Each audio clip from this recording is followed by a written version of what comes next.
My volume up. There we go. What is up, everybody? Welcome in. Welcome in. Hope you guys are all amazing on this fine Sunday night, evening, depending upon where you live in. Tonight's guest, we got Soup is on Twitch. We're gonna get to know him a little Right. better. We're gonna talk about a few different things. Um, Definitely always gonna keep it food related and restaurant related as much as possible. Um, Disclaimers, I don't think I have any this week. We did just finish the Massive Land event, and that's what I was doing Friday and Saturday. That was a How'd lot of that go? fun. It was a Yeah. lot of fun. It was a lot of fun. Every Um, time I caught you, you were in an intermission of some sort. I going had out terrible like, timing. dude, it's not you, bro. You know, I mean, I love doing events, and I have no problem doing them. I would just be able to prefer to do them from the comfort of my own home. X. So I can sit here and I can vape and I can smoke. And if I gotta go piss, it's only 15 feet away or 20 feet away, and I don't have to walk to the other side of the fucking building or go all the way outside to the other side of the building to go have a cigarette. Like that's just too much. Doing too much. And then if I want to sit back and have a beer, I can't sit back and have a beer there. I have to go off premises to go have a beer. And it's like, you know what? Can I do this from my house next time?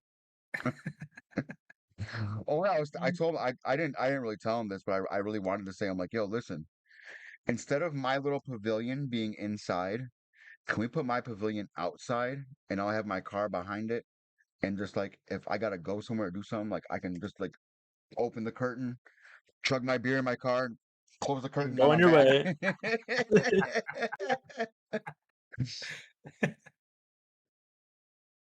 So yeah, but it was good. It was cool.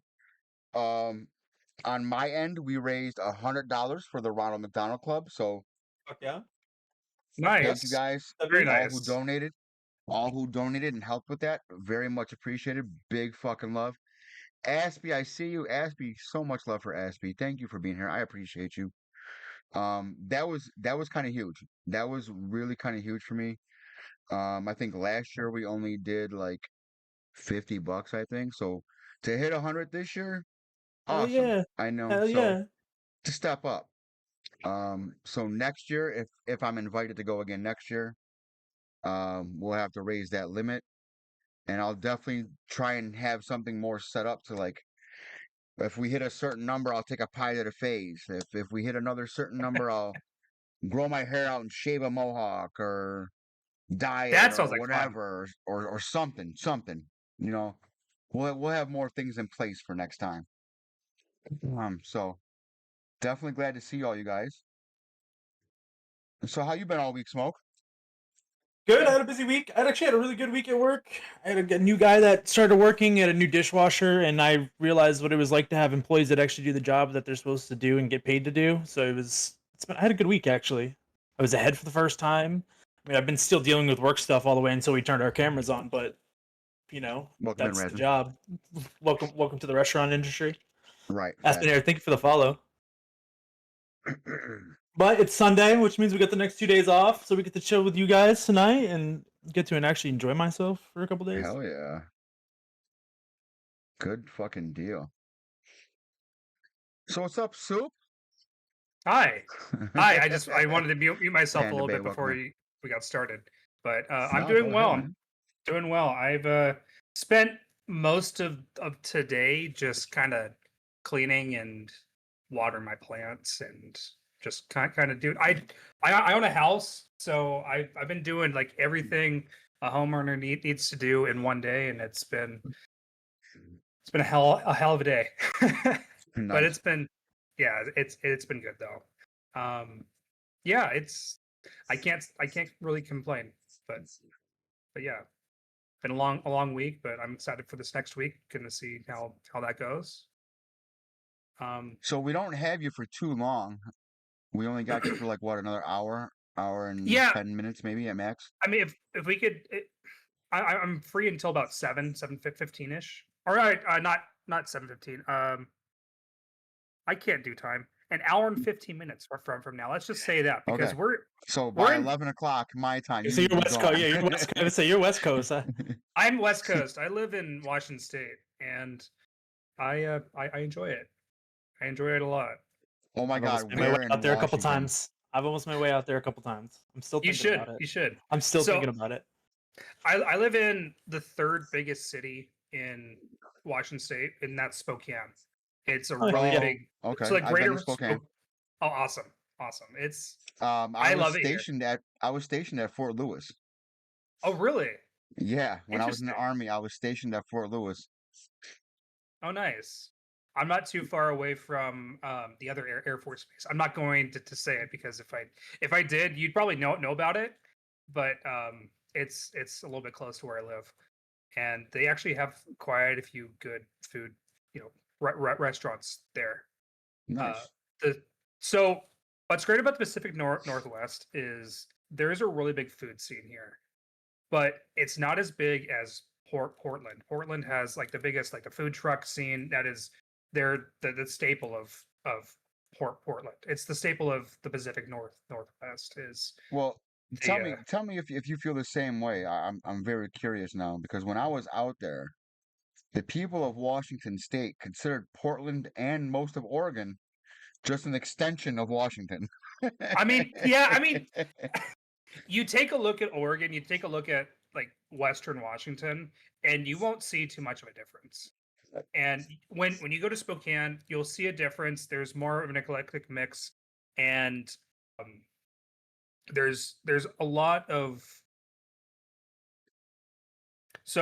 there's 4 or 5 different biomes here in the Pacific Northwest. There's Mhm. tundra, you have plains, you have mountains, you have like the Olympic National Forest is the biggest. It's the biggest forest in the region. But then you go to Spokane, and there's all these all these Appreciate you asking. micro environments that kind of bundle the Pacific Northwest into one. That's one of the reasons why I like Spokane is you have lakes, you have plains, you have mountains, places to hike into, and you have a lot of places. You like 30 minutes from where I live, I could go camping in the forest, or I can go dirt biking in sand dunes. And there's just a Have you lot. have you ventured further west? Have you been to some of the others like Tacoma, Seattle, and all Oh that? yeah. Oh yeah. I used to be a truck driver, or I still am a truck driver by profession. And I have explored through my job quite a bit of the Pacific Northwest, places that people probably haven't seen, like northern central Washington, where there's towns that have a maximum of 1,000 people in a 100-mile radius, and you go to Western Washington where it's so populated. The food scene there. I mean, we'll get back to food. The food scene in northern north of Seattle is still as big as you would if you went downtown Seattle. Downtown Seattle, it's going to be a little bit more expensive, but there's a lot of appreciators of food here Oh yeah, in Washington. I know one of my favorite spots was when I was in Seattle. And anytime I stopped up there for any reason, I'd always had to stop. It was like this, I want to say Chinese place. And I Okay. forget if it had like an egg. The logo was an egg. It looked like a dinosaur egg or something. And I forget the name of it.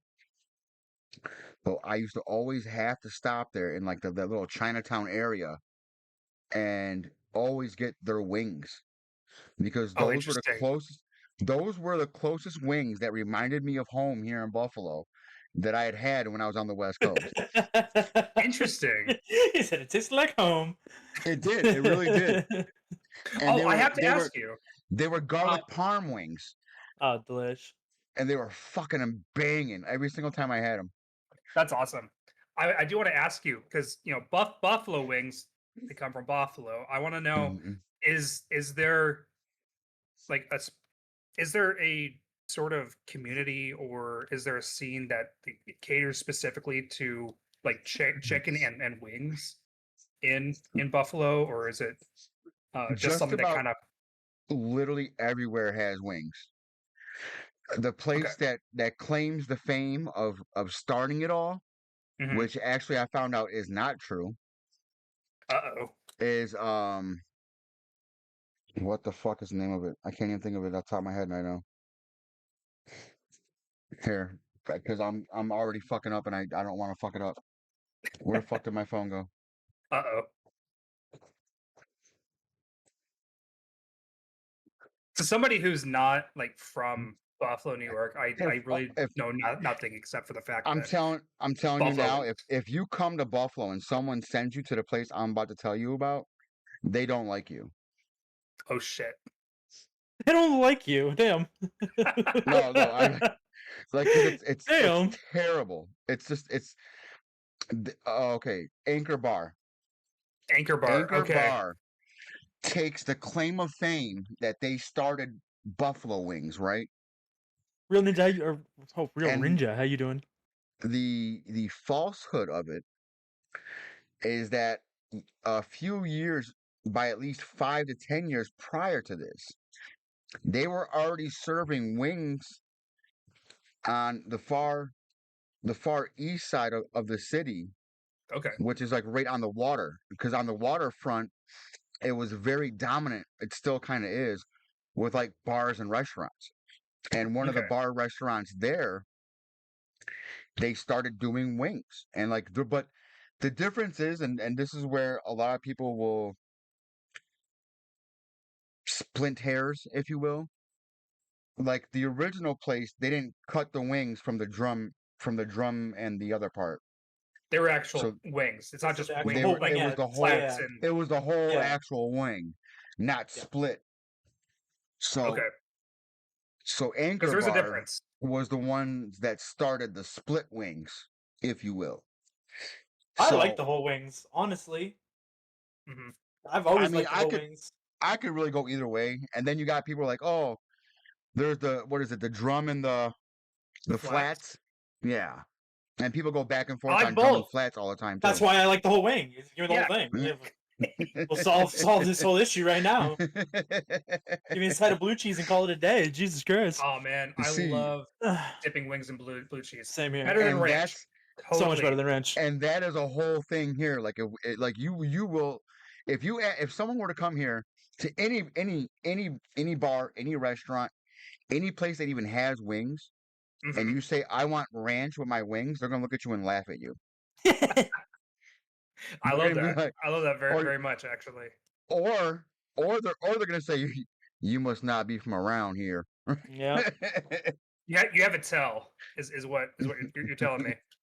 Right. So now we're talking about this. What is the original place that's done the buffalo wings? Because you said the Anchor Bar is I disputed can't and it's I not can't really. remember the name of it, and it doesn't exist anymore. Uh, It was a very low key spot, and I can't. Here, actually, let me look it up real quick.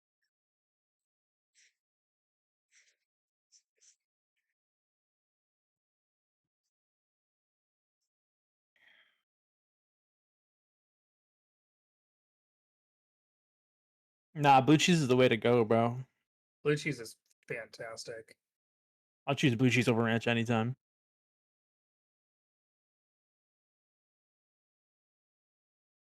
Yeah, see, Anytime.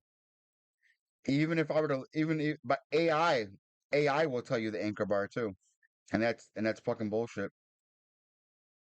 AI has let me down. Google AI specifically has let me down so many times. I have zero trust in Because they in try Google AI. they because what they say here is Teresa Bellissimo in Italian started Bellissimo. started the Buffalo Wings in Buffalo in 1964. But they were actually started before that by a black man in Buffalo, and that's where the whole history gets lost. And Interesting. I found that out um actually talking with a lot of people um on the east side of Buffalo and just hanging out on the east side of Buffalo.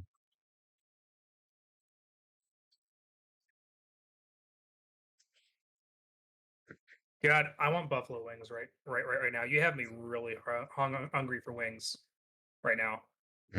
Sorry, you started It's this whole okay. conversation about wings. No, it's my fault. And now I'm suffering the consequences because I don't have wings right now at home.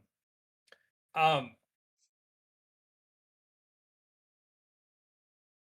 I wanted to ask you a question. I don't know if you're still looking something up, but I wanted to ask you. It's one thing I'll stop asking about non-food related stuff, No, but go ahead, man. I so 2022, I drove from North Carolina to Buffalo, and my dad and I Ah, took a cross found it. country. You found it? Sorry. Okay. Hold your thought. Don't lose it. Roll. Okay. Write the question down if you have to. No, I got it. I got Okay. it. I got it. So the actual claim is that a man named John Young, who moved to Buffalo from Stockton, Alabama in 1948, at the age of 13, popularized chicken wings in Buffalo beginning in 1961. He began Interesting. serving the wings uncut and were breaded and deep fried. There we go. And by breaded, little probably milk, a little cream of some sort, probably buttermilk flour Flour. fry. That's what I was thinking. Yeah, seasoned buttermilk flour fry, real simple. That sounds amazing.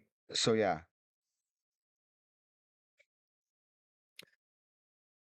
And then he moved in the mid to late 70s after the claim was taken by Anchor Bar. It's unfortunate. This is quite a common thing, unfortunately, that people who are African American have been like their claims to fame have been stolen constantly by Oh yeah. people for their own for their own game, for their own um purposes. And at that time, 1964 was um very close to when like people of African American descent like they first got their rights back fully as American citizens. There was And still there's Jim still Crow laws back then. so That like that people had tend to to be forget related. that was not that long ago. No, it's I not. mean, it doesn't come off like it now, but like We're come still on. 1 to 2 generations old with Yeah. these laws. But anyway, with that aside, I wanted to ask you a question just about being a do you consider yourself a Buffaloan? Like if you're a Yes. citizen of I Buffalo? was Okay. born here, I was raised here. Buffonian. Okay. A Buffalonian? See, we don't really say Buffalonian. What we tend to say now is Bills Mafia. Okay. Okay. You know what? This is perfect because I wanted to talk to you about the Buffalo Bills Stadium just really quick. I drove by it yesterday. How does it feel having like this huge ass stadium in practically the middle of a residential area? Like it's a little bit strange to me It's because always been there. my Even the original stadium's like literally right across the street. right. I mean, but they're an NFL team and they're like in like a really smaller part of or it feels like a residential It is. area. It is. It really And is. It's very rural. Around there, there is a lot of housing or a lot of homes. but But what I'm used to if you is were to go a little bit further, it's all like farms after that. yeah. Well, that's how we You went know, in. We so came in from like the southeast. We came up from North Carolina and drove to see Metallica. That was our first concert. See oh, okay. Metallica. That was awesome. I was just curious because you've seen where CenturyLink Field is, the Seattle Seahawks Stadium, and the MLB field. They're right there, right downtown in the middle Mm-hmm. of Seattle. And everywhere else that I've seen, you go to Oakland or you go to San Francisco, like they're all in the middle of a high traffic area. But you go to Exactly. Buffalo, it's just a little bit strange to me. Well, it is. Well, because here was the whole thing. At the timing of it all, hockey was more the bigger thing here in Buffalo than football. Even though Okay. we've had the Bills since the '60s, it's been mostly a hockey town. Okay. And that's why if you look at downtown, there was two hockey stadiums downtown where there was what they call the Aud, which was also its actual name was the Auditorium, and that was the Okay. original home. That was the original home of the Buffalo Sabres. That was tore down, and now where it's at is a I don't want to call it a knockoff version, but like uh um museum of play Okay. where people take their kids to learn about the evolution of playing with toys and all that kind of stuff and building things and all that kind of stuff. Um and then like a block down is where the newer um I don't really want to auditorium is. Okay. It's HSBC Arena or something, or Marine Midland.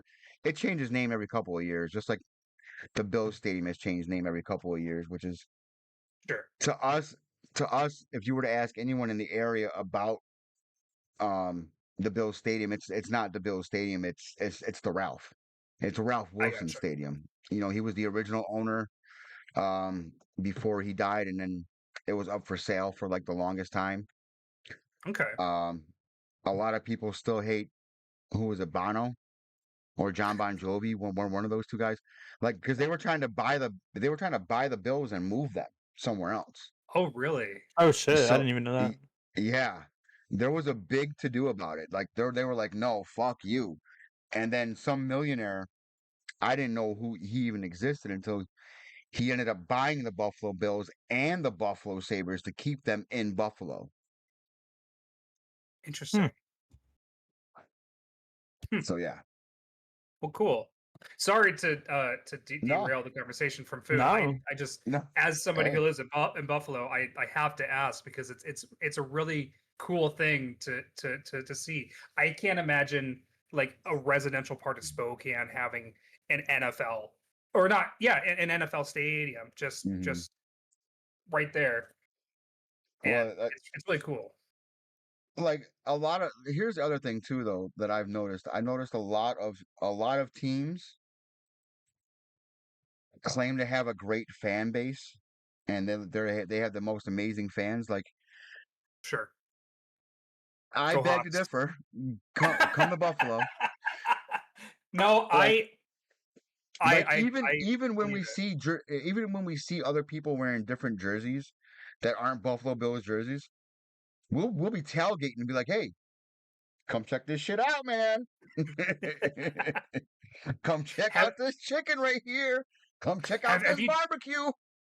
have you done that a lot? Going to the And stadium tailgate? and yeah, and tailgate. Is that Oh, a big thing for you tailgate guys? tailgating is huge in Buffalo. Like Okay. more people go for tailgating than they do for the actual game. Sounds That's like how crazy college. that is. Yeah, it Sounds pretty like much college is. ball, dude. We've called it for a long time. We're a drinking town with a sports problem instead of a sports town with a drinking problem. So I love that so much. I mean, we're known for smashing tables at games, bro. Like, come on. Yeah, the only ones that are just as bad as Philly. So See, but actually, here's where I beg to differ with Philly. Like, if we were to win the Super Bowl, I don't see, I see people going nuts. Yes. Do I see mhm, people rioting, no. riding downtown and fucking pillaging, plundering everywhere? No, I don't see that at all. Yeah. Like, it'll be partying at the bars till 3, 4, 5 o'clock in the fucking morning. Hell yeah, we're gonna be all Mhm. fucked up. But doing that kind of shit, no, I don't see us doing that. No. Well, I do want to talk about drinking. Actually, since we're all probably on a brewski or something of Except Smokey. the like. Smokey likes to smoke. Exactly. Potato. I want to know Oh, it's good. how big is your like? Do you have a lot of breweries in Buffalo? Because there's a lot We have here in Spokane. in the area we have a quite a few local breweries. There's Resurgence, which is a major one. There's Big Ditch, that's a major one. Okay. Elcottville Brewing is a big one. I want to say those are the 3 top ones that are most known anywhere in the Western New York area. Okay. Outside of that, we ended up getting a Canadian brewery to come down from Canada, and that's Labatt's. Labatt's can come on, camera. Fuck You you. know, I think when I went Labatt there to the stadium, Labatt Blue is they now have a brewing. We brew Labatt Blue here in Buffalo, so we do call it an American Canadian brew. interesting. Yes. So for Denver, ours was Coors. Coors was I never liked Coors ever when I used to drink, and I moved to Denver, and Coors was like one of the best beers that you could have out there. I mean, other than like your small breweries, like it Mhm. was the No go-to worries. cheaper beer because it was so fresh and it came straight from the state. Massachusetts was known for their breweries. Massachusetts had a lot of breweries. I used to have a brewery like a half mile from my house. They used to give us like growlers cheap every beers. year. That's awesome. Yeah. Well, the reason why I'm bringing this up is because the Pacific Northwest has that community and scene when it comes to like not just like microbrewing as you may think of with Portland. I imagine that a lot of the rest of the United States considers Portland to be weird and just loves their microbrews, but there's I love their actually strip quite a clubs. few. I haven't been to one yet, but In Portland? I know of one that my girlfriend and I would love to go You together. know what But the laws at strip clubs are in Portland? there's quite a. It's There it's is It's no still insane. there, laws Breezy? on strip clubs in Portland. They walk around butt ass naked in that shit. But But I it is also bring your own stuff. So if you want to drink there, you have to bring your own alcohol there interesting. because That I didn't know. they're naked, because they're full nude. I getcha. But Hey, looks good, there homie. is a big. What was that? I was saying hi to somebody in chat. Oh, You're good. okay. Sorry. You're good. I did want to touch on just the fact that there's a lot of really great breweries and distilleries that have really great restaurants tied to them. And Mhm. is there a sort of thing there in like where you guys live in Denver and in Blue Moon was the whole entire brewery facility and restaurant all in one, right in Denver. interesting. I think they have one here in Cleveland too, but I'm not 100% positive. I know there's a couple of distilleries out here in Cleveland, but I haven't really been to any of them because I don't drink anymore, so it I doesn't gotcha. really pique my interest as much. Blue Moon, Party dude, Factor, Blue let's Moon go. was awesome because you could get Blue special Moon is the flavors shit. of Blue Moon on tap that they had that they didn't even have in stores or anywhere else. And like they Mhm. had their own stuff, and it was so good. That's where I used to go hang out before shows and stuff like that. I'm not a Mhm. big beer guy, but Blue Moon is one of my favorites. So I would definitely want to try going to that brewery and restaurant. There's You, what was that? oh, so you sit at the bar and you can literally like see the giant like vats of like all the shit that they do there. It's crazy. That's awesome. Sam Uh, Adams, yeah. there's a great place here in Spokane that I will always show love to, and it's Dry Fly. They have these really great it's Dry Fly vodka with like flavoring. It's like this one specifically is Huckberry lemonade, and you can actually watch them make the drinks in the distillery while you're at the restaurant inside. And I wanted to just talk to you guys about that. I'm not promoing, but since we're on the topic of food and drink, I want to crack one open. Hey, that's But what it's that's what it's Michaela, about that's at me, the end bro. of the days. Yeah. I'm a smoker, not a drinker. 100% And usually this is not when a I say promo take though. a hit, take a toke. I can already Smoke see him about it. setting him up. We'll Setting up a smoke about dab. it, guys. We'll smoke about it real quick. We'll smoke about it. Every time everyone, it's always been like the saying, like, here, hold my beer. I always say, here, hold my dab. Love it. So Did you have any questions for me specifically about food, drinks, Well, etc.? now that we're taking back our own fucking podcast, I'm so yeah. sorry. I'm so sorry. You can. W guess. Hey, it's all good.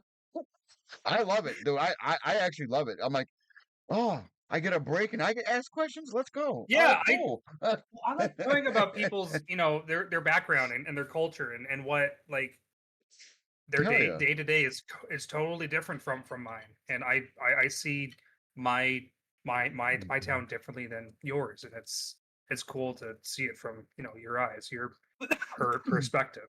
So Yeah. back to your this is your podcast. It's not mine. Your turn.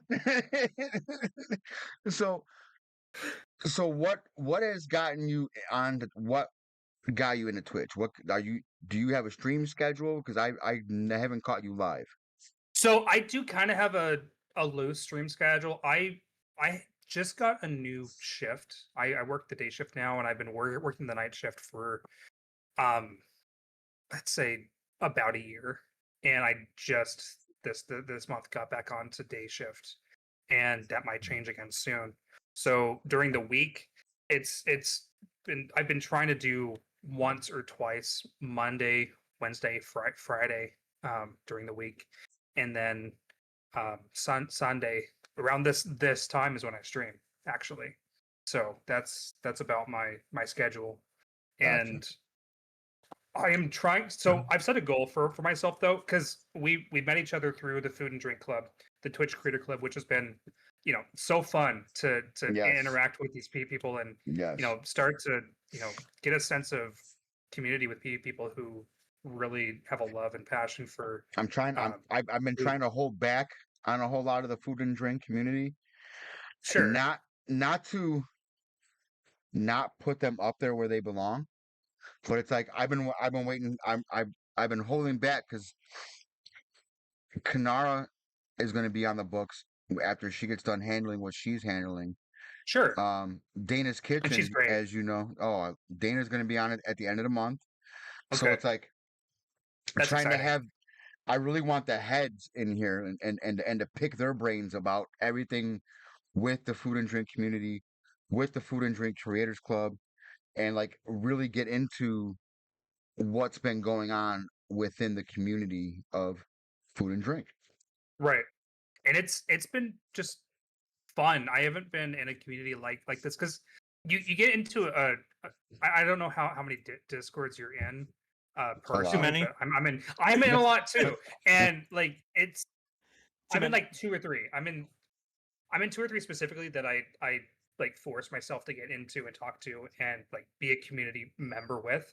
But everywhere I'll be else, right I back. have no worries. I've got 100. I've got 100 that I talk to. So it's I try to manage them, but there's so many and little friends that have their personals and this and that, and so like I have my like Yeah. big ones bunched together, and then there's like all the little other ones. So what's awesome with like where I'm in with my position, I've been able to hone a community where we're all in like 3 or 4 shared discords, and we're like just active in each other's Twitch streams. They post their own stuff on their other socials, and we actively see it. And this has only been about a year of me taking Twitch seriously. I started in 2021, and I reached affiliate within like 3 weeks, and I dropped off.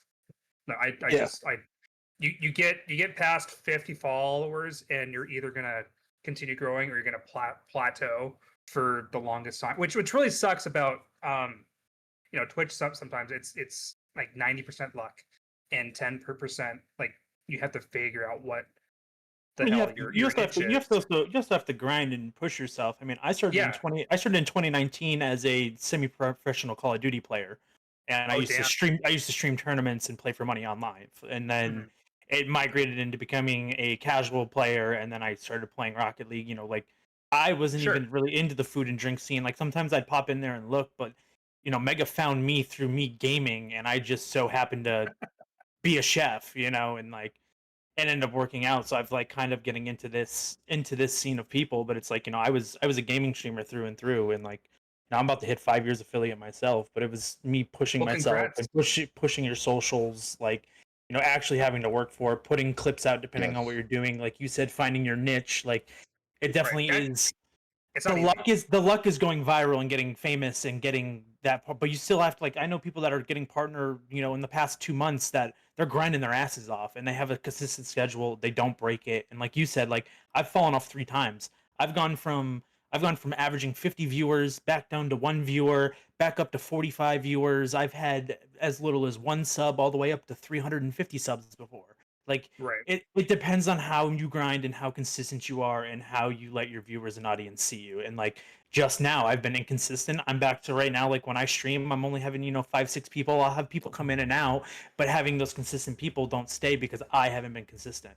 Like the ones that stay are like my loyals that have been, you know, with me and through all Sure. through, you know, and it's so you just have to be consistent with it in order to be Yeah, any sort of success. Like yeah, that's been I my joined biggest thing. Discords to help with that, you know, growing, networking, meeting people, playing with people, just like Yeah. collabing with people. Like, you know, I'm meeting people, you know, through Chef Mega that I didn't know because it's his community. What's Same good, with bro? people on my side to him, you know. There's just Hmm. it's been nice having, you know, that dual community and us being able to like collaborate and network through each other's communities. Exactly. Hell yeah. Exactly. And that's been like Um. to me, that's been like the most fun of it is being able to do this stuff.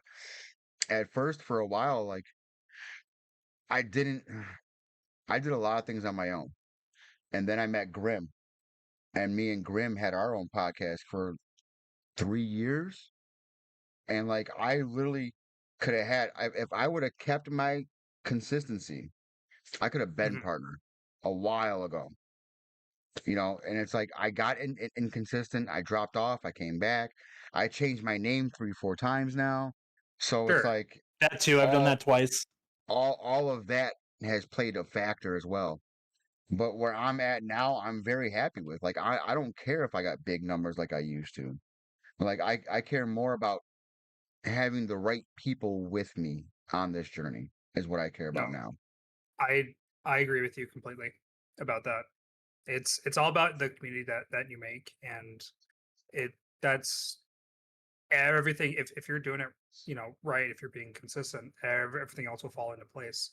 And that's what I've seen. I've just been wanting to just keep the people that enjoy the content that I make, because I do 50% cooking and 50% literally everything else. And Nah, I that's that's what I want to do. I don't want to do what I would prefer not to do is uh mostly gaming content, and then like a little bit of cooking and a little bit of IRL streaming and a little bit of, you know, et cetera, et cetera, et cetera.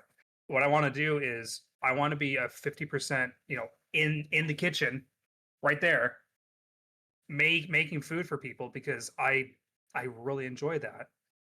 Right. Or and the other 50% being, you know, I love playing Halo. I love playing community games, and then a little bit of that um, on top of that is IRL streaming, showing people, um, excuse me, showing people Spokane or the places that I visit, because I would like to show, you know, places that people probably haven't seen before.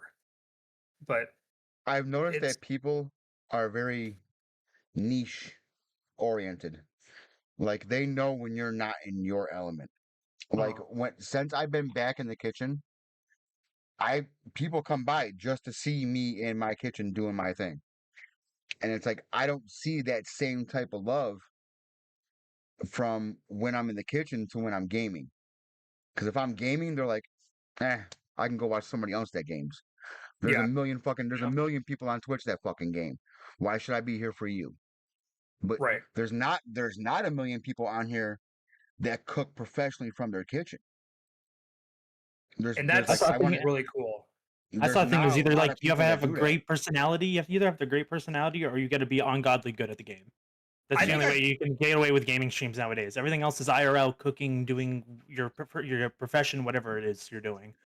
I think I Like, pride myself in having a little bit of my personality in all factors of what I do, and that's just me being a funny, quirky shithead that just likes to make people laugh at my expense, essentially. That you go back and look at my clips, and it is the most unhinged in all forms of content that I produce. It's just stupid. It's really like I'm here to make you guys laugh and Yeah. have fun and enjoy yourself. And on the side, I might show you guys something cool that you may want to make in your own home at your own kitchen. That's and actually that's what I would like to do is I want to show people through my personality things that they probably haven't cooked before, or something that they probably wouldn't think to do with a certain um food product. And I mean that's kind of where I'm going.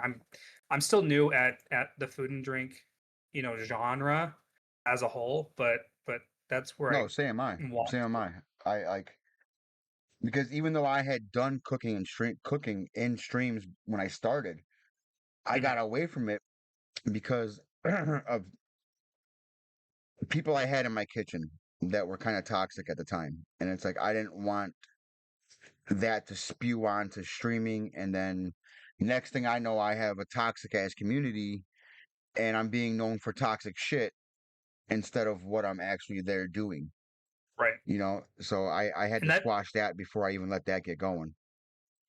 and sometimes that in itself is a hard thing because I've had to do that a couple times. And at one point it was somebody who was in my chat constantly and actually showed support at times. But on the flip side, there's somebody that causes problems, and Mhm. it's something that I've learned to try and do as a person that puts himself out on Twitch, is to try not to put your feelings first and put everyone else's, put the community as a whole first. If this person is going to be a detriment to the community, then it might be best for them or to first send out a message and say, hey, you should probably not do what you're doing, and then if it doesn't work out, probably uh, Right. call it quits with this person.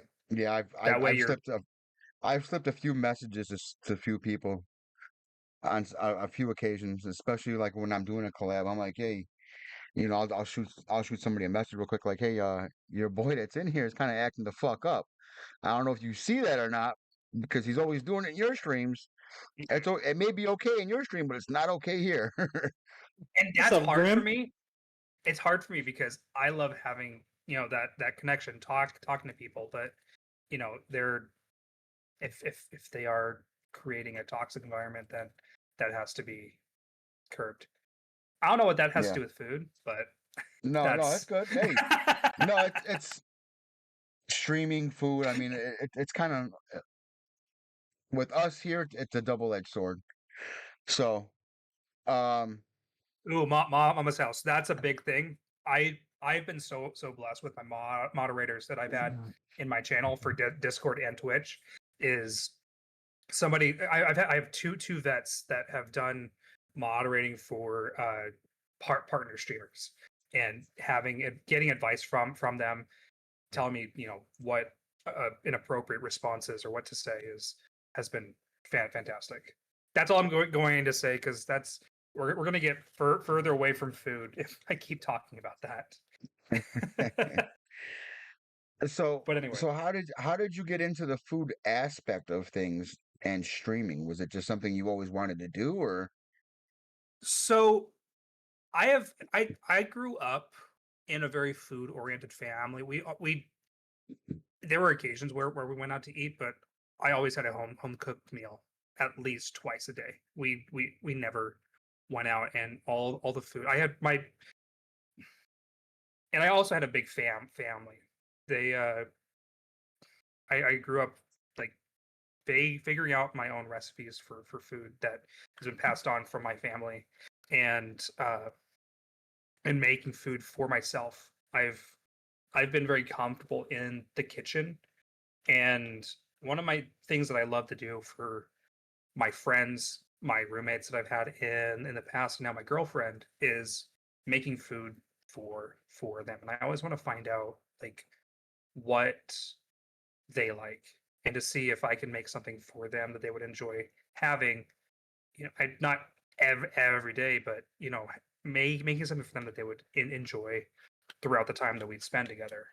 And I just had this idea: what if I did that on Twitch? I know I can't feed them. I can't show. I can't do anything other than show them the food that I'm making them.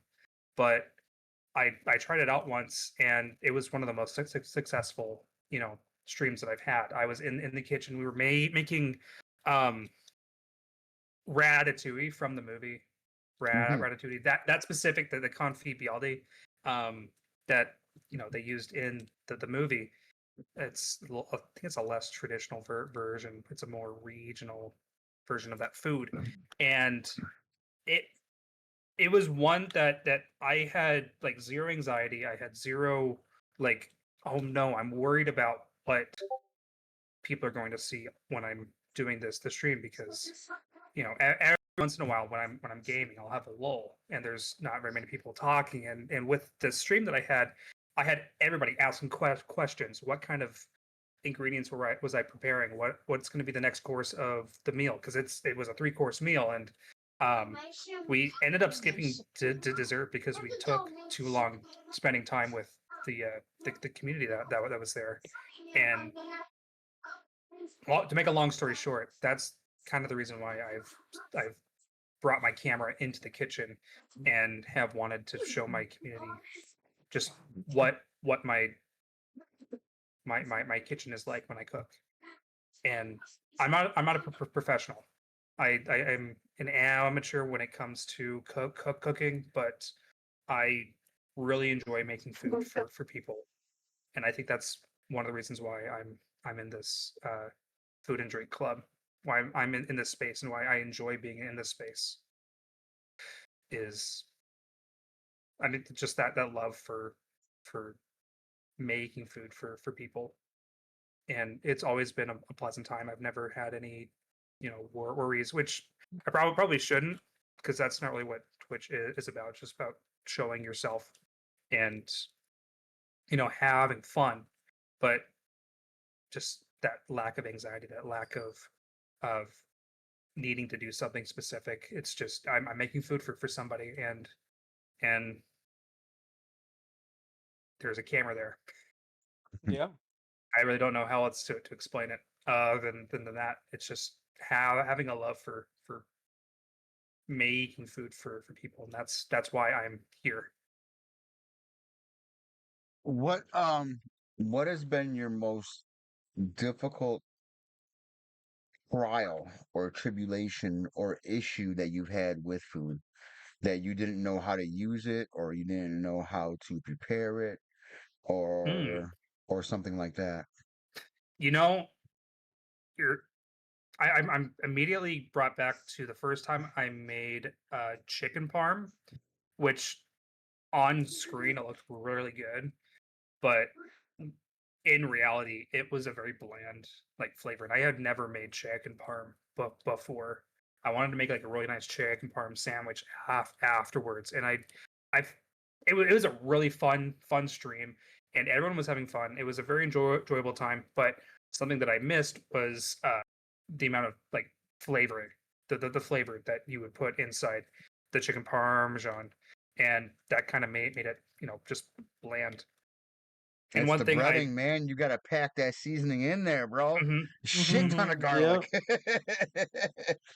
So I guess something that I should take into consideration in the future, or I think I have already, is to not be worried about how much seasoning is going to be inside the food, and if somebody else is going to complain about the seasoning if they try it themselves. Which really, I don't want to be I don't want to like do an exact recipe. I've never done really an exact recipe.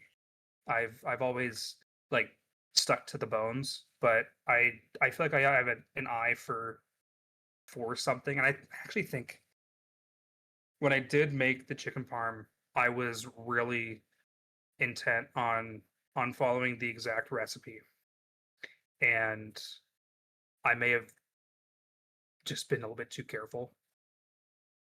I don't know how it is with you guys, but I feel like you get into a rhythm and you know what you're cooking, and when you make the same thing over and over, you just kind of know what you're doing, and you don't have to, you only have to look back at the recipe to make sure you're doing a general. Um, I'm trying to think of the word. Just My buddy calls it a self-pride dish because okay, it's one of those dishes that we can always knock out of the park no matter how often or whenever we do it. But okay.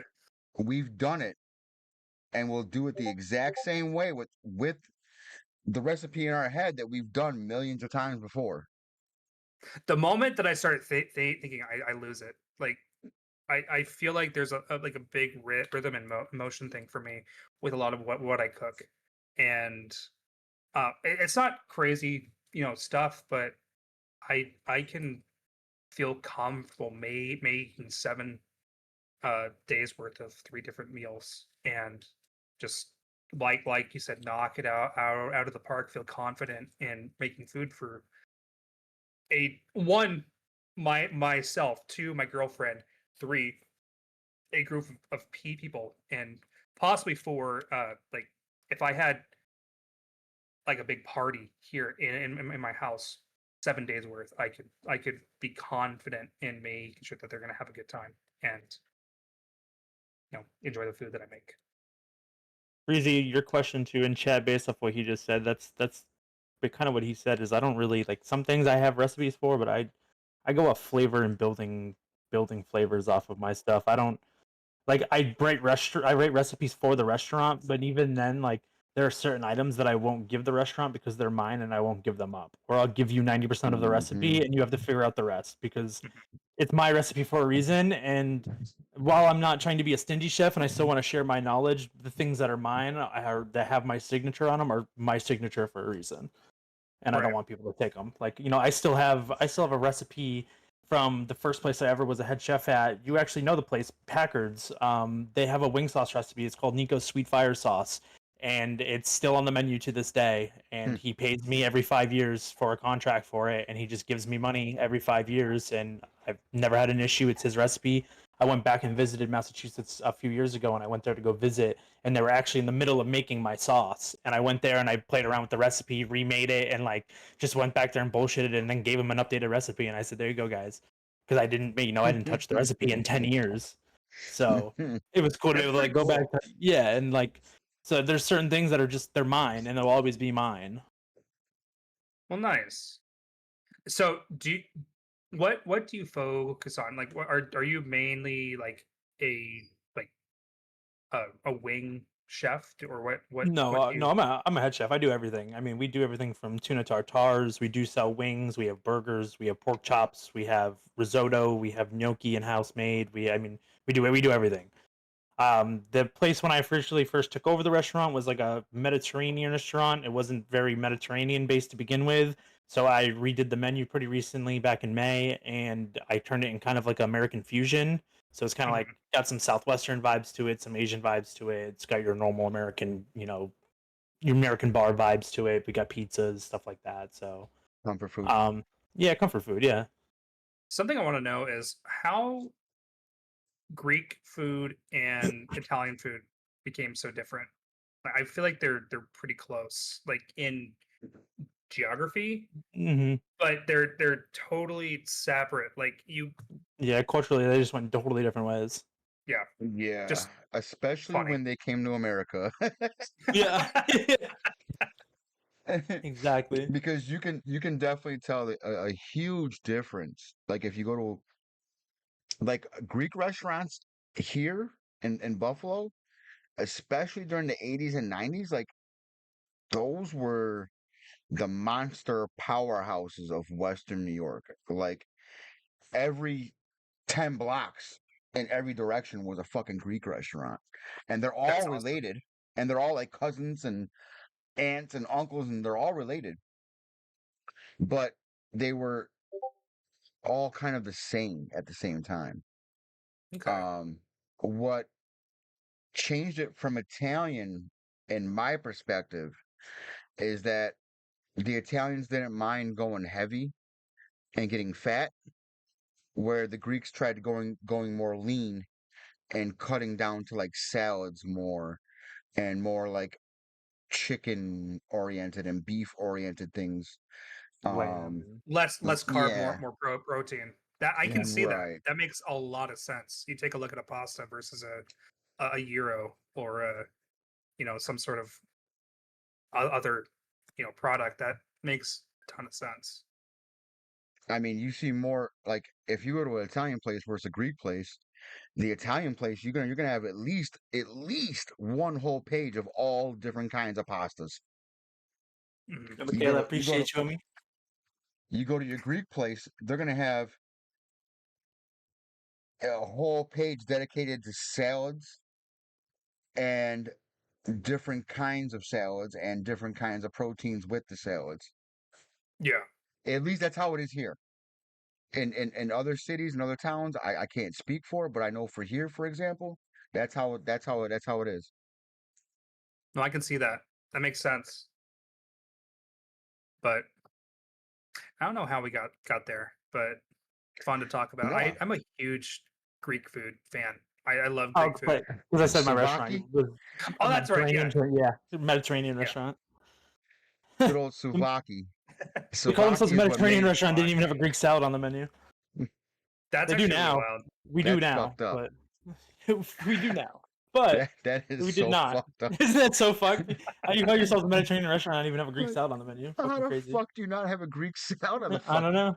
I don't know. like? The first question I would have asked is like, do you guys even know what a fucking Greek salad is? I don't think they did. Any other questions you have for me as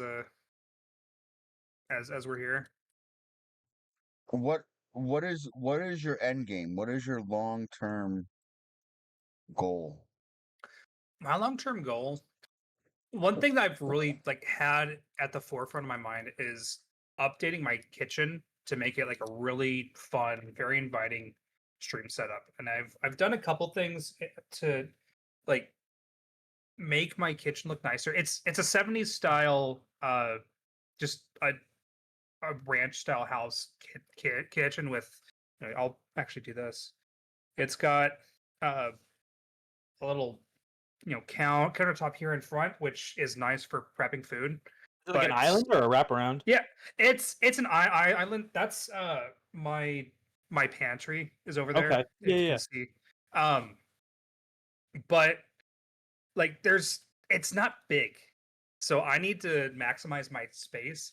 But what I would really like to do is like turn this space into an inviting, like actual professional, cooking space. Get an updated, kitchen sink area. Get my refrigerator updated because it's on slash legs, and um, be able to cook just about anything in this kitchen. That's Yeah. one of my end goals. I've also been doing a lot of in real life streaming, and a lot of that has been going to restaurants, going to food places in the Pacific Northwest. One of the last ones was at um, a food cart like pavilion where that has like 10 or 11 different food carts. You'll go in Yeah, and you yeah. can get drinks, and they'll have like a fire pit or two just inside. And I want to show my community, really fun places that they would be able to get food at. But also on the flip side, maybe see if I can create one or two other recipes in my kitchen. I don't know about making it better, but I think replicating it or making it something that I could make myself Yeah. if I go out to these restaurants. Not to kind of I don't want to do it in such a way that it seems like I'm capitalizing on their success, but as a fellow food lover, I want to see if I could put myself to the task No, of that's making. growth. Yeah, that's growth in cooking. I don't think that's if you want to, you go out somewhere and you find something, you're like, damn, this is really good. I want to try to recreate this. Yeah. I don't see anything wrong with that at all. Okay. That's That's the being a love. chef. That's the love of cooking. That's it. That's what we do on a regular basis. Yeah, correct. I said, oh But- shit, that was delicious. Let me see what I can do. Yeah. Yeah, I I mean, mean just that's like not that long ago. Like I love Cubans, and I haven't had a good Cuban since we did our last vacay on a cruise, and we went to Little Havana in Miami, and that we sounds went amazing. and I had a Cuban, and I'm like, and I'm sitting there trying to redo it in my head. How am I going to do this here? And I'm like, I really, really want to do a good Cuban sandwich. I do it at my work. And I got instead of shaving the pork like they do, Mhm. I did pulled pork.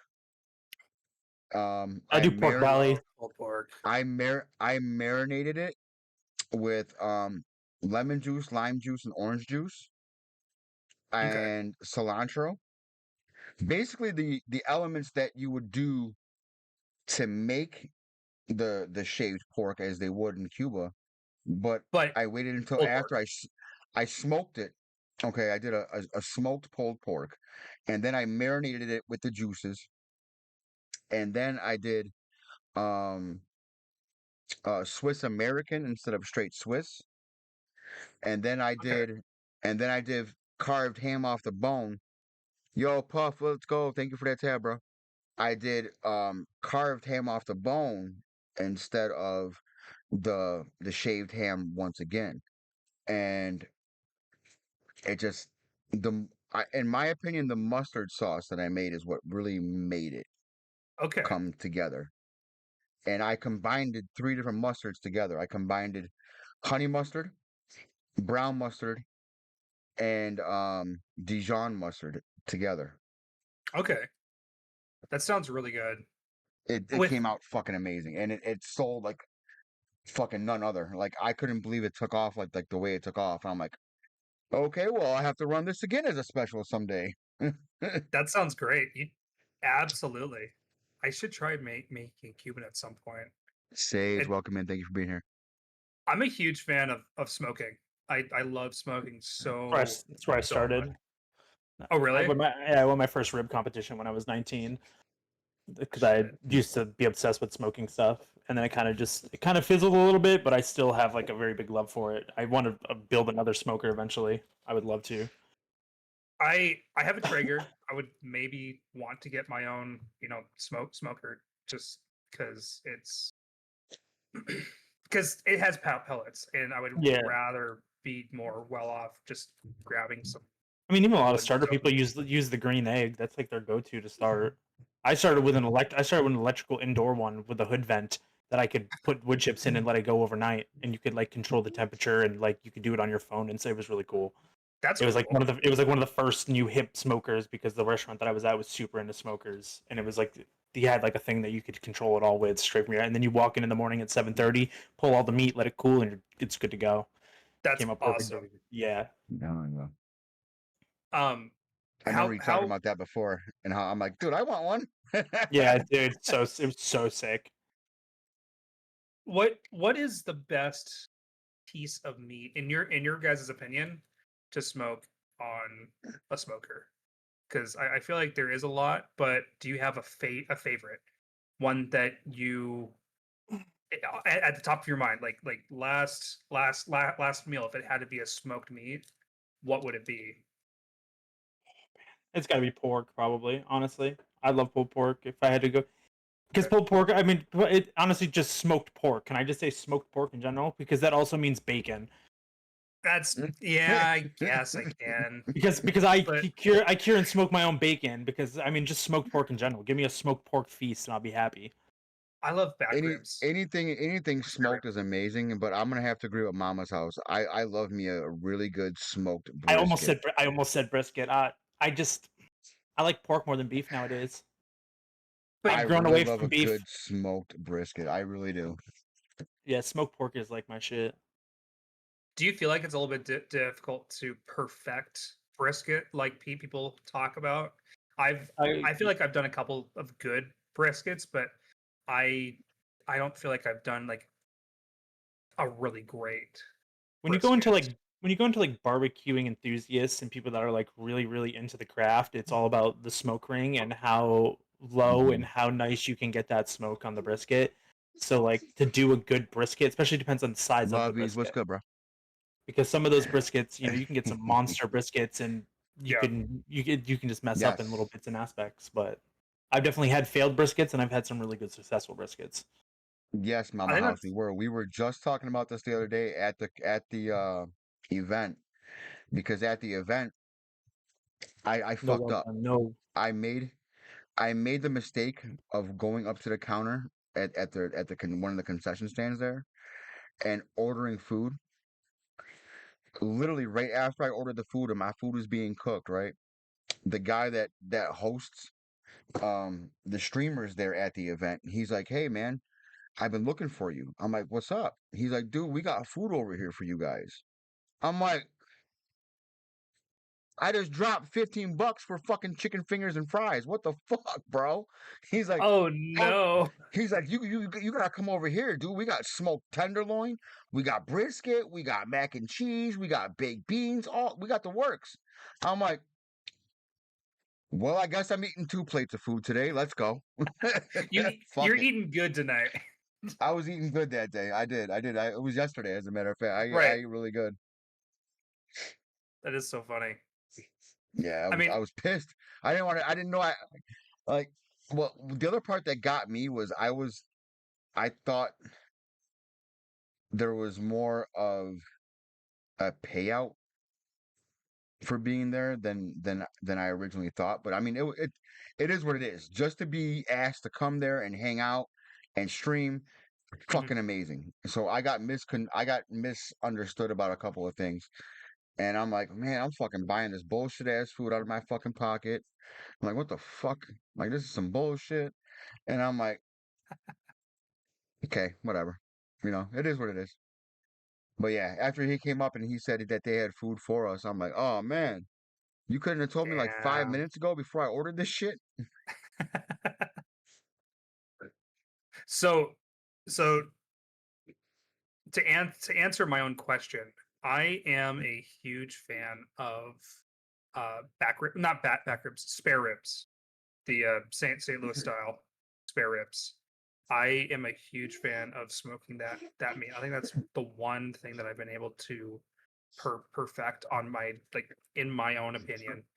Um, one thing I did want to say is, while we're talking about this, I don't feel like I am a fantastic chef or a fantastic cook.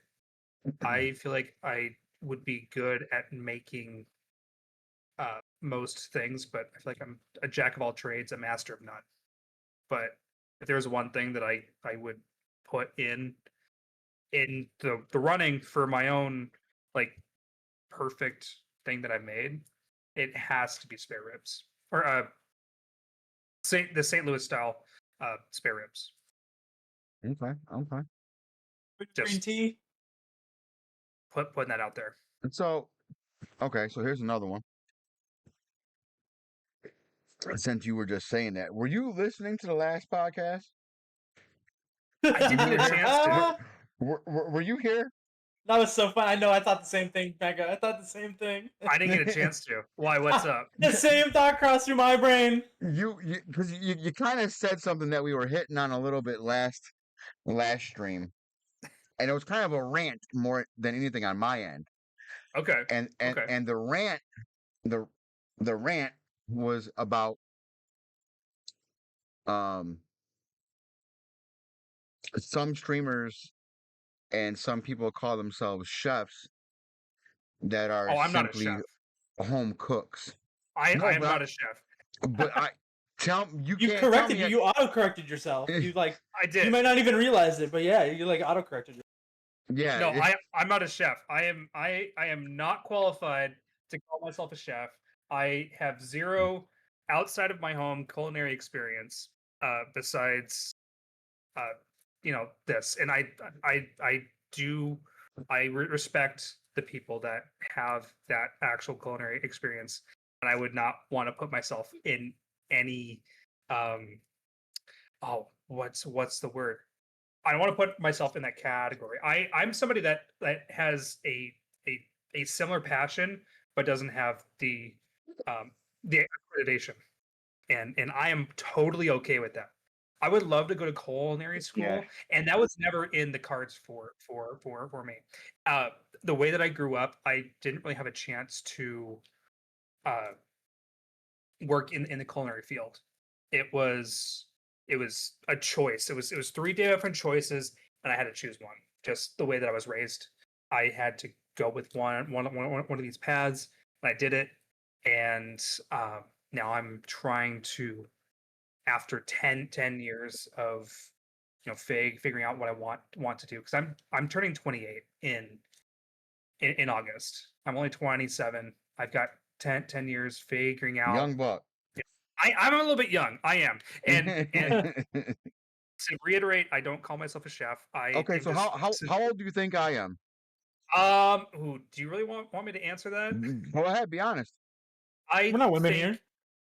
38. Older. Damn. 42. Yep. Really? Yep. 42. Oh shit. That's right. I'm young too. Smokey, I think you're maybe a little bit closer to my age. 29, Yeah. 30. I'm 31. 31. Okay. Yeah.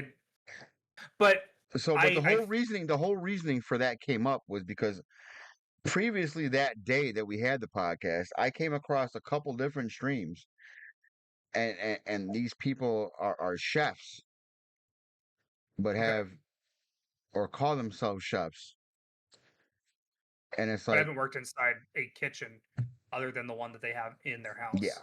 yeah. Which I understand. I think not personally, but I understand why that would be a cause I mean, for. I get why people say it. Like, you have a lot of knowledge. Okay, that is cool. And we actually broke it down last stream. Like, the French term, the word chef comes from leader, and that's what a chef is basically the guy who runs the fucking kitchen. Right. So I could see where some people, I'm a home chef, I'm the boss at home. Yeah, you are the boss at home. Step into my kitchen at my restaurant and let's see what happens. See what happens. Yeah. Exactly. No, I would not. I absolutely would not be able to stand up to or step up to the task, because I simply don't know what I would be doing. I like making food. I really enjoy it, but I would not be able to be successful in your position. And I have a lot of respect for you guys. We were for joking doing that. because most of your day at probably one of our restaurants, most of your day, because we don't know your exact history or background, it would be like, here, Sure. peel potatoes and cut onions. Here, take this, damn it. That's what Take that's this what piece you're of doing all parsley. fucking Busy day. work. That's just busy work. all the prep that nobody else wants to fucking do. Yup. I would be cutting onions while cutting onions. I think that's what I would be doing, just because I know I'd be just doing the busy work. We gotta give Rich over here a break. He's been cutting onions for the last 2 weeks. You know, you're here. Might as well let you do it. That's fair. You No, get a break. No, I have a lot See, of but respect. there's actually a whole art to dicing an onion too. And I've seen a lot of people cut onions and fuck it up. Which facts? Like I said before, I am a jack of all trades, master of none. I would not pride myself in the way that I would cut an onion or peel potatoes, for that matter. Okay, well, if you insist, what, Mama's house? What?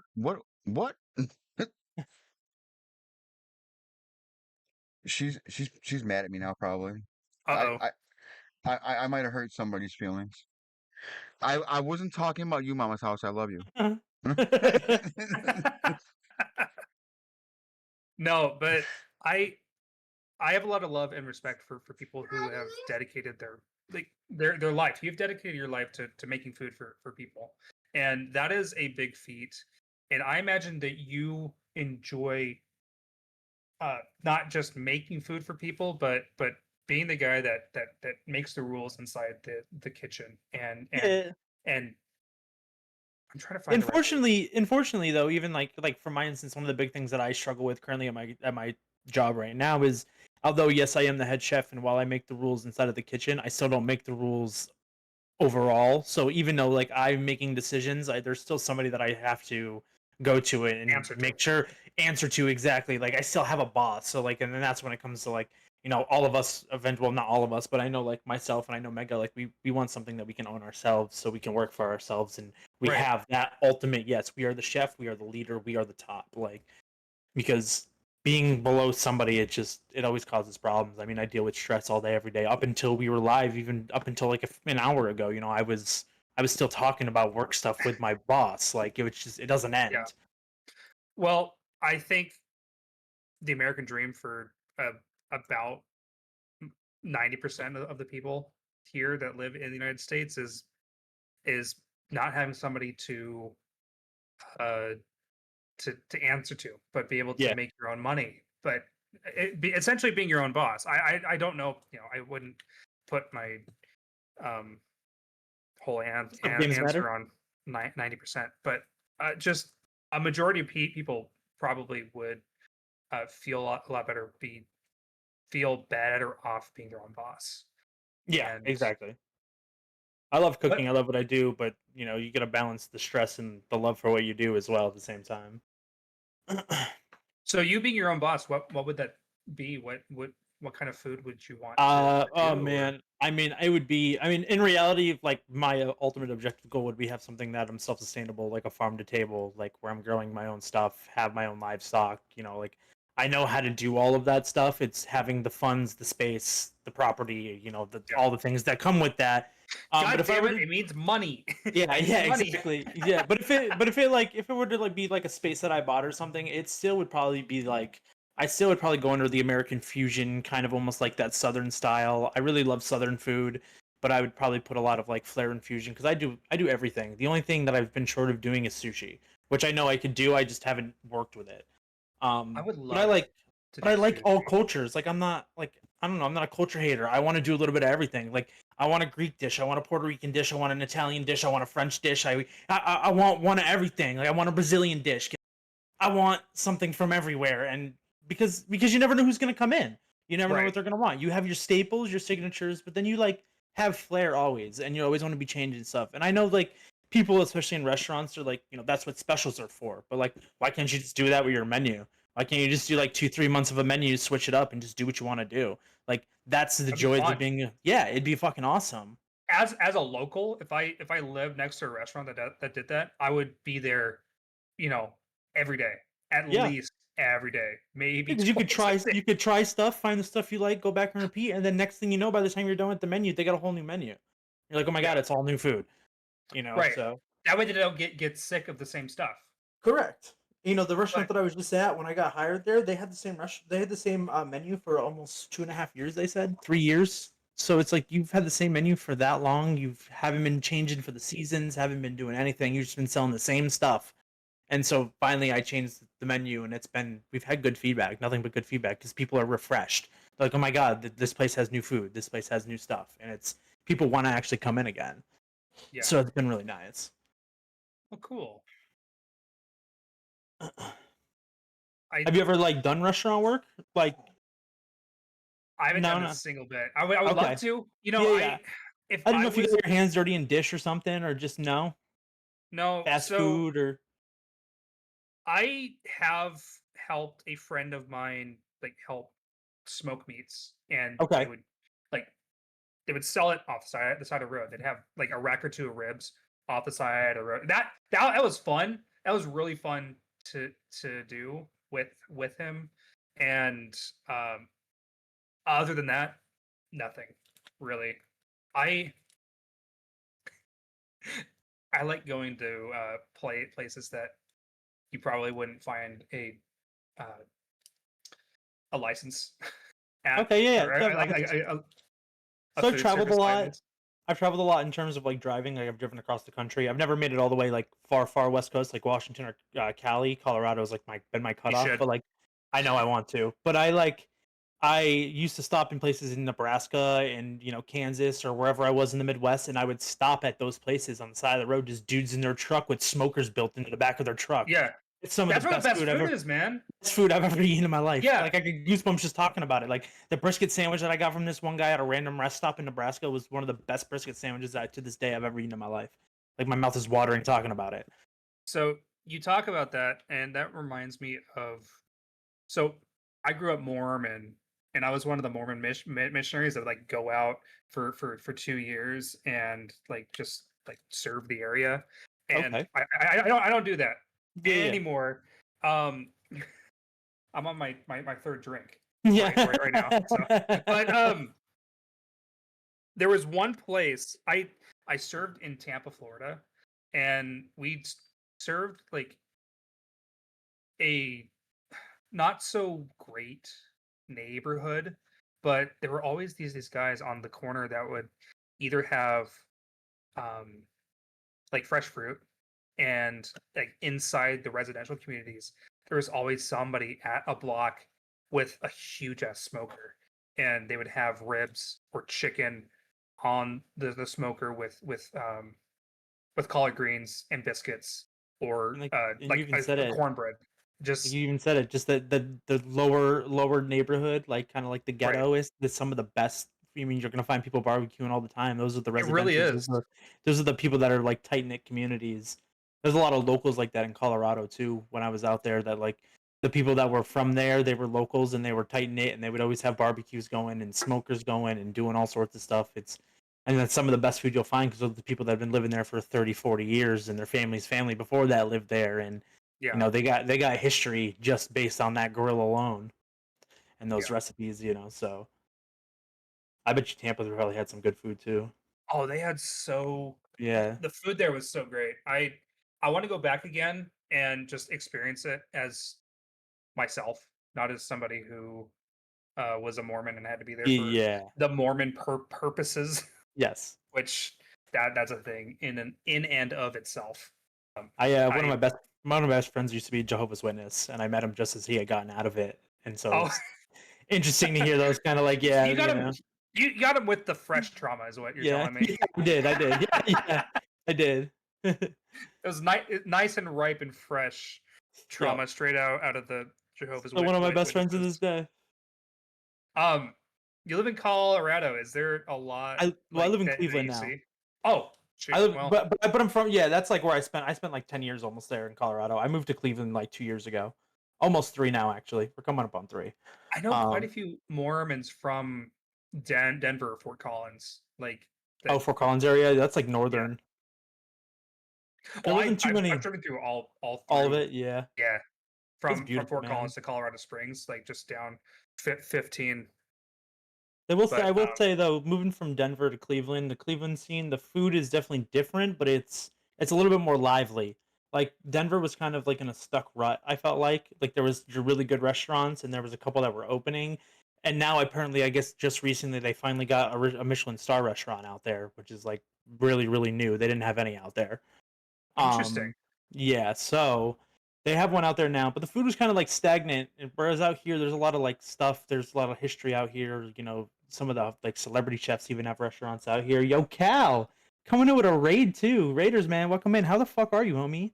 But living in Cleveland, I've had a different experience, and then to also here's something for like a home cook that you probably don't even realize. So something in Colorado that's comparatively different to other places, especially like the East Coast, is the elevation that changes the cook.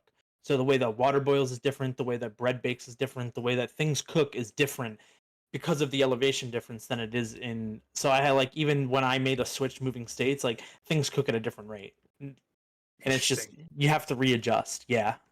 Interesting. And the higher you go, the more it changes. They even did they did a food challenge. I think it was like a Master Chef or something, where one of the challenges is they took them to like 10,000 or 11,000 elevation, and they had to cook a dish, but they weren't aware of the change of the cook. And like when I watched that episode, it like really dawned on me, because I was like, wow, I've just been cooking in Denver for like 6-7 years. I didn't even like think about it, and then I moved, and I was like, Sorry holy about that. shit. Oh, you're good. And it was just Yo, like a Cal totally Clutch, different let's change go, of bro. pace. Raven, yo, how you doing, man? That is really wild, though. Like, Yeah, that's not something you think about. You It's- really don't. Like, as exactly. a chef, you're just there inside the kitchen. Cooking cakes is different. Cooking cupcakes is different. Donuts come out different. There was even so much so that there was a place there that was served bagels, and they matched the pH of the water in New York and had like a system where they could change the pH of their water so that they could have the same cook as a New York bagel because Interesting. because the elevation was so different. Yeah, Yeah.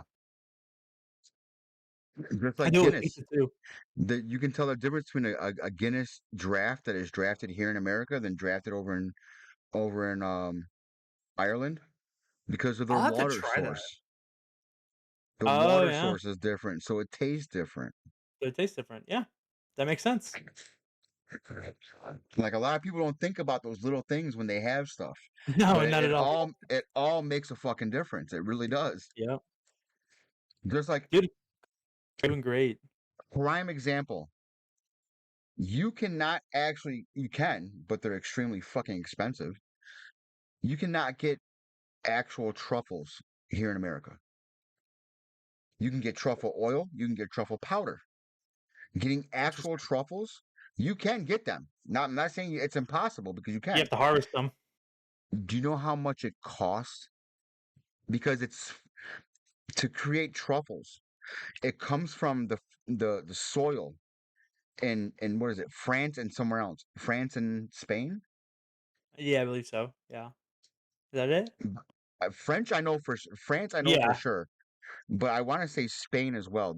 It's those two countries that have the same type of soil to where France, truffles are Italy, and grown. Spain. Italy and Spain. Thank you. Yeah. So You can get them cultivated in the States and in Australia. But because I have found actual truffles in the mountains of Colorado before. really, Yeah. wow. I've found a lot of different mushrooms because that's what I used to do. I used to go on like 3-4 day like foraging trips, and we'd go like travel 14 miles into the woods in the middle of the mountains and go foraging and go fishing, and we'd find wild garlic out there. We'd find wild herbs. Oh no, You'd find everything out there because it's so natural. Western You're soup. good. My computer decided to restart Oh, at a okay. really opportune time. That sucks. Sorry. You only got 10 minutes anyway.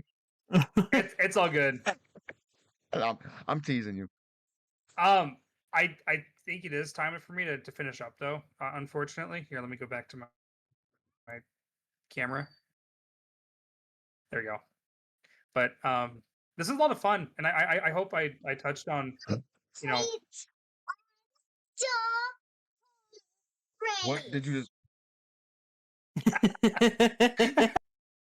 He said, "What?" I can't wait to have kids. I've been talking about that with my girlfriend. We're kind of talking about that. That's Yeah. adorable. But I hope I touched on enough topics for you guys though that constituted a chef talk podcast. No, I it's feel like yeah. I'm off the wall. So I I like the variety. We've had a lot of variety. It's been nice. We've had food truck Good. people. Now we have a home cook. Like it's nice to bring in new people and different sources. I know we were talking about Yes. bringing in all sorts of different people and not just your normal line cook or your normal head chef. Like right. it's Mhm. nice to talk about it from all different aspects, and let you even have the floor for a while and just hear different things. Like that's what this is for. This is what this is about.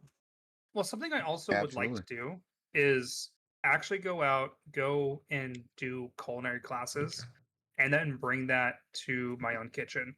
And I think that's something that would find to be very fun and enjoyable for my community. So I would I very much like to do that at some point. Listen. I They applaud do you, grow up. bakers, Raven.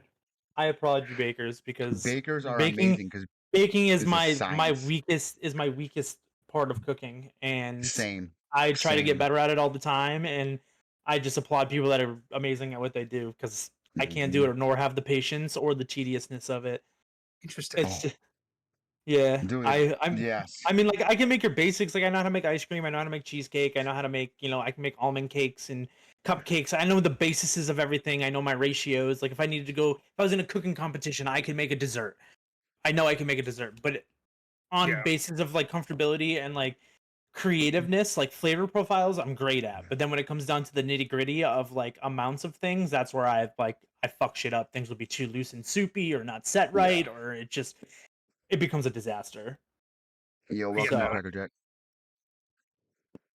Oh yeah, it's a science for sure. It is. Baking is the science of culinary arts. I've mastered caramel. I know how to make caramel very, very well. But yeah, I mean, it's so Just don't tedious. burn yourself with caramel because that shit is like fucking lava, and then it'll stick. It's the hottest thing in the kitchen. It goes sugar, polenta, and then me. Those are the 3 hottest things in the kitchen. All right, take another fucking dab, why don't you? Sorry, intrusive thought. But now you said it, funny. that does sound like good. But no, polenta and sugar are the 2 hottest things in the kitchen. Like, do not let polenta splatter on you, and do not let sugar touch you. Because that shit, when it hits you, oh, it's so it bad. Sticks. It's not like going nowhere. Oh, and you better hope you don't have hairy yeah. arms with the sugar too, because it's even worse. You try to scrape it Oh. off your hair real fast. Oh yeah, you're losing hair. I'm pretty sure I've got marks somewhere where you can just see like dollops of old sugar splatters. It happens. Oh damn. I got myself one good time making a bananas Foster's with caramel, and like I was scarred ever since, and I vowed to never do any kind of desserts or baking ever fucking again. I buy my desserts now. Thank you. X. Valid. Absolutely valid. Or I'll pay somebody to bake it for me. Like that too. I don't mind doing that. It is getting about that time where I got to get off though, Mhm. but I had a lot of fun, and I really hope that you guys enjoyed the time that I spent with you, because I definitely did. Hey, do me a solid though. Do me a solid. Yeah, what's up? Jump into the Food and Drink Creators Club, and Okay. say something, in the channel, the Chef Talk podcast. You know, Yeah. just so that other people aren't so, like, I feel like a lot of people are afraid to do it. Like there's a lot of people that are asking me to be on, but haven't booked a date, and I think it's because they're kind of a little scared. You know what? I will absolutely do that. This has been a lot of fun. It's just us talking, and I've really enjoyed like the really light sort of it's a light in interview, and I've really had a lot of fun. Yeah, it's a vibe session. For sure. It is. But I do got to get going. I get up at like 2:45 in the morning Ooh. tomorrow. Fun. Yeah, I have an Ooh. early morning shift, and I work like I drive about 45 minutes to get to work, so I have to add on to that to get that there. sucks. But No thanks. I really enjoyed the time though, and thank you for the time that you guys spent here. Yo, thank you for being on. Thank you for actually booking a day. So I appreciate it. I appreciate you being here for sure. Is it right if I plug myself for a quick moment? Is it right if I do that? Do what? Plug myself. Is it right if I do that? Absolutely. Go right ahead. I That's kind of what the initial interview was supposed to be about. Except for you stole the fucking show. No, sure. I'm kidding. I'm sorry. I'm a terrible interviewee. But I stream. I do my best to stream Monday, Wednesday, Friday at around 6:30 p.m. Pacific, and my main streams are on Sunday, about 7:00 p.m. Pacific. But I do my best to do a variety of content, and that's a lot of cooking and doing, sometimes new recipes that I have not heard of, I haven't done, and yeah, that's basically me. But there you go. I appreciate that. I'm pretty sure Mama's House should just put you on there too. There you go. Oh, thank you. I appreciate that so much. But yes, thank you for your thank time. you for being here. Yes, absolutely, man. Good All time. right. I'll catch you guys again. I appreciate it. Yes, sir. Have a good Yep. night. All right. Take care. Later, man. Bye.